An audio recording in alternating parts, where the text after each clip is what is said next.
चलिए, हम लोग कौन सा टॉपिक पढ़ रहे हैं? टॉपिक की संख्या है। हाँ, टॉपिक में थोड़ा कंफ्यूजन हो रहा था आपको, नहीं? देखिए, हम लोग भाषा विज्ञान के पहले टॉपिक को समझ लें। जो यूपीएससी है, यूपीएससी जो वैकल्पिक विषय है, पेपर फर्स्ट, उसमें जो टॉपिक की संख्या है, नोट कर लीजिए। पहला टॉपिक हमने क्या पढ़ा? अभ्रंश, अवहट्ठ, है ना? जो हम लोग पढ़ेंगे और उसके अनुसार आपको नोट्स बनाना है। दूसरा टॉपिक है ब्रज और अवधि।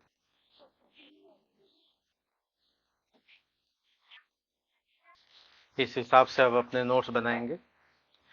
तीसरा टॉपिक है खड़ी बोली।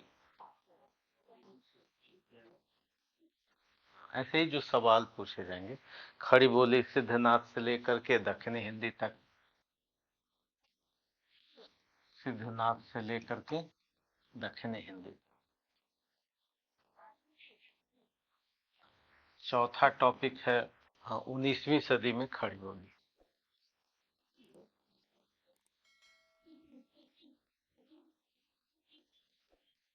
उन्नीसवीं सदी में खड़ी बोली। पांचवा टॉपिक है 20वीं सदी राष्ट्रीय आंदोलन में राष्ट्रभाषा। 20वीं सदी या स्वतंत्रता आंदोलन।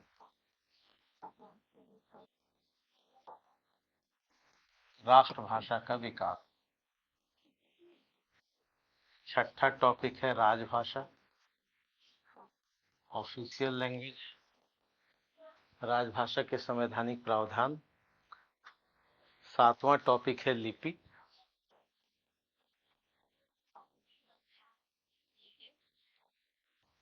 जो आठवां टॉपिक है वो है वैज्ञानिक और तकनीकी विकास।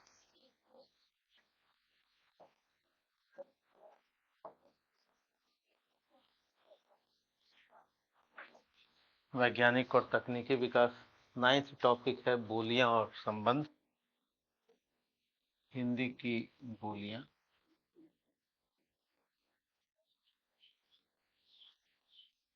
हिंदी की बोलियां। और 10वां टॉपिक है मानकीकरण, मानक हिंदी, भाषा का मानकीकरण, उपभाषा इसी में। भाषा का मानकीकरण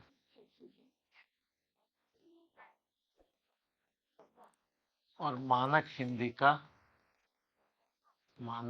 की व्याकरणिक विशेषता।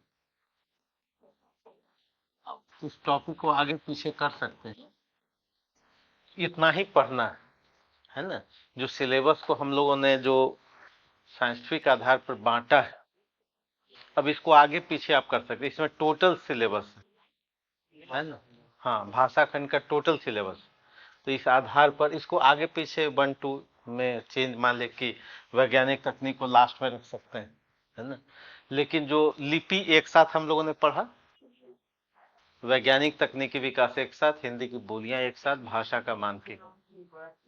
हाँ, हाँ, कोई बात नहीं, वो तो हाँ, क्रम से तो कोई दिक्कत नहीं है। जैसे मान लिया अपभ्रंश पढ़ लिया, ब्रज और अवधि पढ़ लिया, खड़ी बोली 19वीं सदी पढ़ लिया, 20वीं सदी पढ़ना है, राजभाषा पढ़ना है, लिपि पढ़ लिया, वैज्ञानिक तकनीकी विकास पढ़ लिया। यानी हम लोग अभी और क्या पढ़ेंगे? इसको पढ़ेंगे और इसको, है ना? तो आपका पूरा सिलेबस हो जाता है। अब इसी को आगे पीछे करके पढ़ सकते। क्या? हाँ, राजभाषा। राजभाषा ये तो पढ़ ही लिया, बस ये दोनों। ठीक है, तो भाषा खंड आपका क्या हो गया? समाप्त हो गया। हो गया।